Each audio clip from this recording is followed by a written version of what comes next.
On December 10th, the Army is going to battle it out against Navy in the official Army-Navy football game, the greatest rivalry in college sports. We're here at the Fort Meade PX to find out how soldiers are getting ready to celebrate our big win. Now or never. We want to talk about the Army-Navy game. Oh, the Army-Navy game. Go Army. You know, seek the Navy. So who is going to win this year? Army. Why? Because I'm in it. So what are you going to do to celebrate when we win this year? I'm not a drinker, but I'm going to drink a beer on them. I like it. Can I come over and join you? Absolutely. It's going to be good because, you know, we're going to win this year. That's debatable, but hopefully we do. What kind of advice could you give to the Army team to make sure that we come out on top this year? Don't be weak. So who do you think is going to win? Well, I'm going to have to go with the Navy on that one. What? Why would you say that? Well, I got to represent a little bit. All right, Army, now let's quit all this losing the Navy. I want a big Army win this year because I'm getting old. What are you going to do when Army finally, this time, gets together and beats them? I'm going to throw a party in the barracks. All right, I like it. No alcohol, though. Of course. No. Well, I'm going to say I told you so because I picked them. You got money on it? Yeah, I do. All right. No, I do. I do. Now or never. How do you think you're going to celebrate when the Army beats the Navy? What are you going to do when the Army beats the Navy? Wait, who says the Army's going to beat the Navy now? Well, I just did. Go Army! All right. What are you going to do on December 10th when the Navy loses? Now or never. But I'll do Navy just because he's doing Now, Army. she can't do that. Go Army, beat Navy. Go Army. Beat Navy. So the general consensus at the PX seems to be that Army is definitely going to win this year. Go Army. Beat Navy. Well, you want to know where the goats are and go get them? They're at the Naval Academy at Old Dairy Farm, and the goats are still there. Go Army, beat Navy. Go Army, beat Navy. It's a challenge to all the soldiers out there in the Army. It's a challenge to do your best, try your best, and do things like this. Compete for the best warrior competition so you can have the pride of representing every single soldier in the Army. I challenge you. Can you be the best NCO and Soldier of the Year? Well, you can't unless you try. We want to challenge our soldiers, physically, mentally, but we also want them to be able to adapt very rapidly and to make sure that to get them to think outside of the box and react quickly.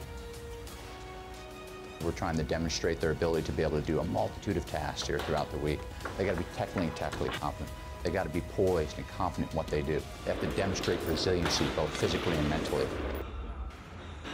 And at the end of the day, they got to be a representative of every single soldier in the Army. This is the most phenomenal job and experience that you'll ever have in your life.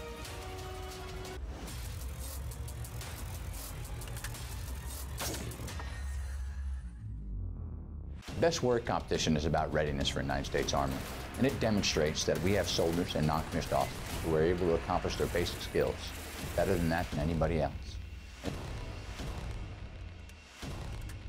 These young men are inspiring their brothers and sisters out in the Army to do better, and try harder, to be like them. Soldier of the Year, Best Warrior competition winner is Specialist Robert D. Miller, representing USAPAC. To be standing here right now with so many people's support behind me this whole way, it's just been insane. The whole journey's been awesome. I'm totally a better person because of it. It's been a lot of sacrifice, a lot of time, but it's totally worth it.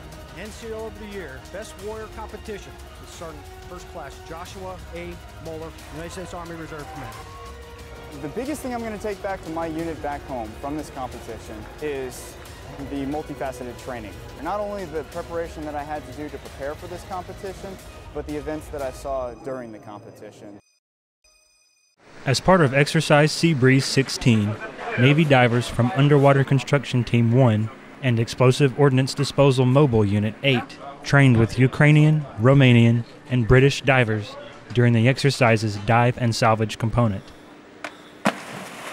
So this training is pretty much exercising our geotechnical capabilities and as well as diving operations. We'll be utilizing the remote operated vehicle, ROV, to catch live and still images of the ocean's bottom to assist divers with gathering a better plan before putting divers in the water. So with that, we teach that and they explain it, they'll be able to conduct these operations on their own. The exercise is divided into unit-level training phases and scenario-driven operations meant to test the interoperability of participating forces across multiple warfare areas. From Odessa, Ukraine, I'm Petty Officer Kelby Sanders.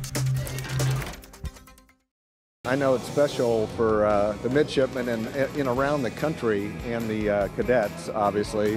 When I was a plebe, it was a big deal coming to the Army-Navy game, my first one.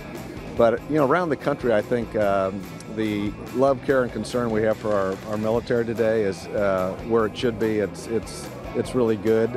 And I think this game is a representative of the services. And even if you didn't go to the academies and you're in the service, you relate to it because we're all one team.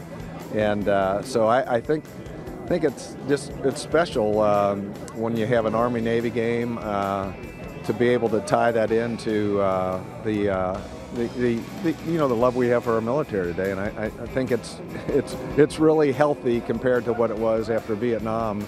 It was really a disappointment that we had some issues there about, it shouldn't have been about the military, but today that's not true, and I think this game represents the best in all of us.